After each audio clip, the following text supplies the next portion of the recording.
சாய்ராம், என் அன்பு செல்லமே, இதுவரை நான் யாரிடமும் எப்பொழுதுமே பேசியது கிடையாது.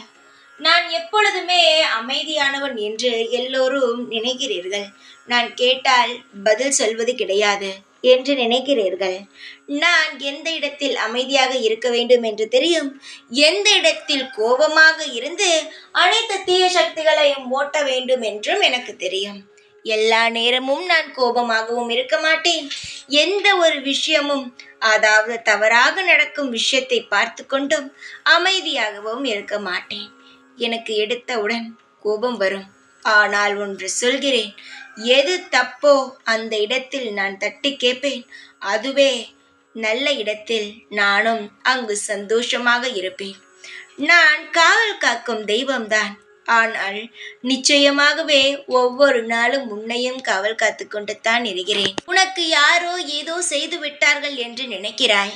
வாழ்க்கையில் உனக்கு யாரும் எதுவும் செய்யவில்லை. செய்வதாக இருந்தார்கள்.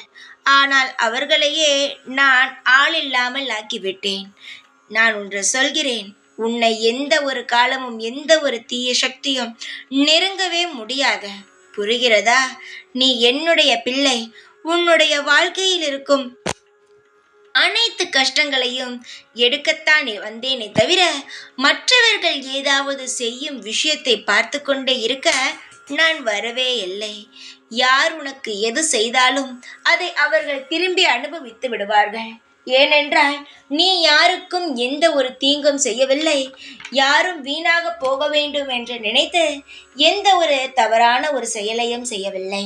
உனக்கு யார் ஒரு துரோகம் செய்கிறார்களோ அவர்களுக்கு அது அப்படியே திரும்ப கிடைத்துவிடும். அவர்கள் மனதால் கெட்டது நினைத்தால் கூட அவர்களுக்கு எப்படியெல்லாம் தண்டனை கொடுக்க வேண்டுமோ அந்த முறையில் நான் கொடுத்து விடுவேன். அதனால் யாரோ உனக்கு எதுவோ செய்து விட்டார்கள் என்று நினைக்காமல் நிம்மதியாக இரு. உன்னுடைய அனைத்து விஷயத்திற்கும் வாழ்வுக்கும் இந்த ஐயனே பொறுப்பு. நீ என்னுடைய குழந்தையாகிவிட்டாய். இதற்கு மேல் நீ கவலைப்படுவது வேன். என்னை மீறிய ஒரு சக்தி உன்னை நெருங்க முடியுமா?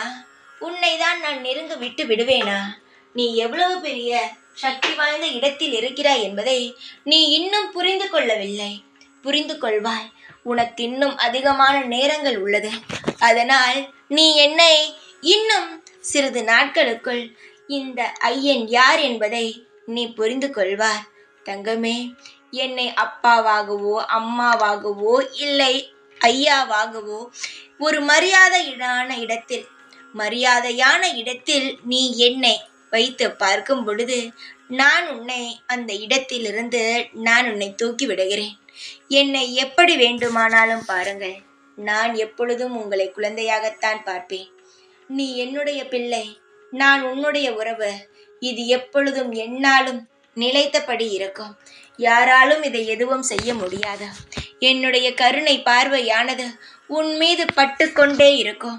எந்த ஒரு துரோகமும் எந்த ஒரு கெட்டதும் உன்னை நெருங்க முடியாது. தைரியமாக இரு. எப்பொழுதும் உன் கூடவே இருப்பேன். ஓம் சாய்ராம்.